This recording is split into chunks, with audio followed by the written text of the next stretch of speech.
Hello mga kamams! For today's video ay tuturuan ko kayo paano mag-withdraw sa TikTok Shop. Kung nag-affiliate ka po, ayan, punta ka ng TikTok Studio, ayan, punta ka ng earnings. After nyan, makikita mo kung meron ka nang i-withdraw. Ayan yung ating commission, 1,000 na. Tsaka makaka-withdraw na tayo. Ayan, nakaset up na yung ating GCash dyan. At pwede na tayo mag-withdraw. Yan, click mo lang yung withdraw. Naka-manual po yung sa akin. Ayan. Super dali lang po yan. Ayan, withdraw all mo na. After ng withdraw all, withdraw now. Ayan, super dali lang yan mga moms. Ayan, pag meron ka ng komisyon, withdraw na agad. Ayan. O, diba? Super dali lang.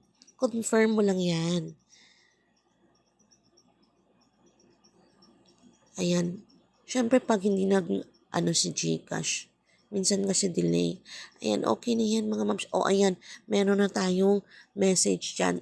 That means, pumasok na siya. As in seconds lang talaga. Ayan, o, diba? Thank you for watching. Please don't forget to like and subscribe to my channel. Hope it helps you, moms. Ayan, check mo natin ulit. Ayan, available ba? Zero na po. Ayan.